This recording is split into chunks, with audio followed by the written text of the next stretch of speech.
The magical girl genre is a fucking classic within anime. There are countless iconic magical girl shows that millions of kids grew up with. You have your Sailor Moon, your Cardcaptor Sakura, and your Tokyo Mew Mews if you're a fucking weirdo. Magical girls are a fucking classic in anime culture, and the genre with a really huge and absurdly loyal following.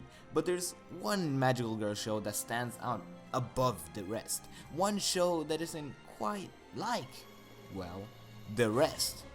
Madoka Magica. Now before I even start talking, I want to say major spoiler warning for Madoka Magica. Madoka Magica is genuinely one of my favorite animes of all time, and I think every one of you motherfuckers should go watch it before watching this. Now this video isn't actually about the story of Madoka Magica, but instead about a certain aspect of it. The main enemies they face in the show, or as they are called, witches. So let's get into it. So Madoka Magica is about an ordinary girl living an ordinary life, as every good anime starts. And we're taken for a regular day of her existence, except for the fact that there's a new transfer student named Homura, who we're not going to talk about at all because this video is strictly about the witches, so moving on! After school ends, Madoka is hanging out with the bestie, the queen, the absolute slay, Sayaka, and they're shopping until Madoka hears a weird scream for help. Madoka, being the good-natured person she is, she goes to help whatever it is that is screaming for her help.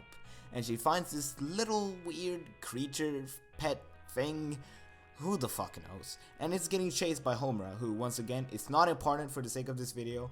Not what is important is where Madoka ends up. You have now entered the world of the witch. I say that, but this first encounter really isn't that good and doesn't represent witches well at all, so let's just skip to the next one right here. So this is the first real showcase of the amazing witches that are going to be showing up, and oh god, it's so glorious.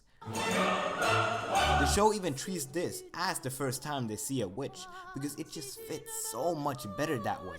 The initial fear with its weird out of the world kind of look mixed with the sounds of growling, and the first seemingly intimidating music that plays as it slowly reveals the witch that turns into an intense tract to illustrate the danger of the situation.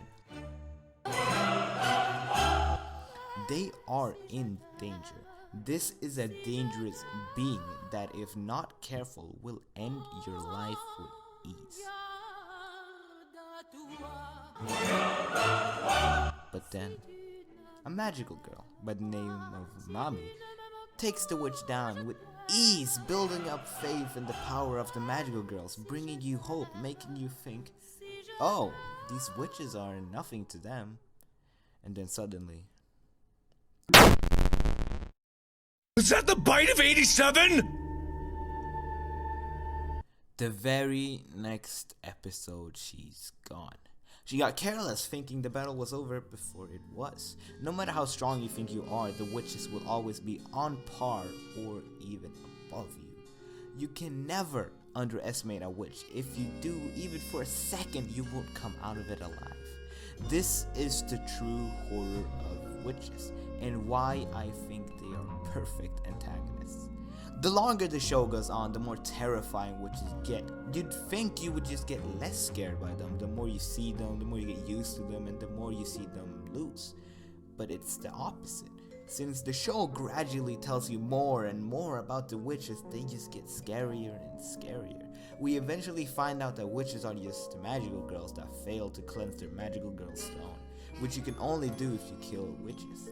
This is what forces magical girls to keep fighting, but it also serves as an addition to the horror of witches, because now not only do the characters know they're killing real people, but they also have the looming threat of becoming a witch looming over them, and eventually, Sayaka snaps. These people are just kids, forcing them to fight for their lives, watch their friends die, and deal with absolute fucking horror every day. Obviously, they would snap eventually. Sayaka refuses to clean her magical girl stone. She goes around killing witches but never cleanses, which eventually ends up with Sayaka becoming a witch herself. This is one of the saddest moments in the show. This isn't your average show. This is Madoka fucking magica. There is no way to turn her back, and when they say that, they fucking mean it. Witches are not only strong enough to kill your friends, but your friends can also become witches, and now you have to be the one to end their lives. Witches are perfect antagonists, because not only are they strong enough to inflict physical harm, but they're fucked up enough to ruin your mental state along with that. Every time a character goes to fight a witch, you can feel the stress of the friends yourself, because you never know what the fuck the outcome can be. The art style of the witches also helps them with the horror, because they just don't look like they fit in.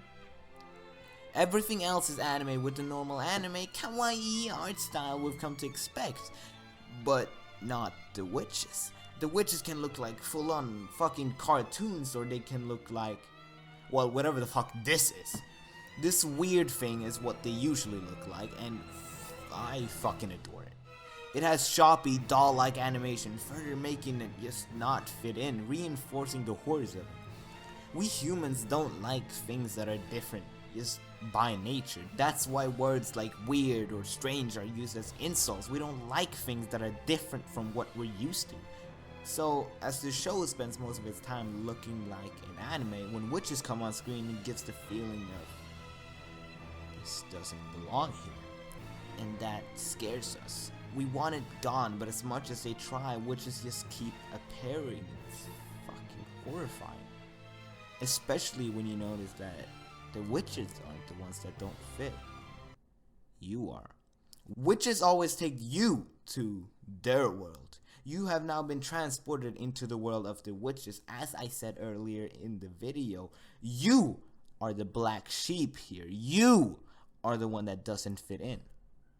And if there's anything worse than seeing things that don't fit in, it's being the one that doesn't fit in.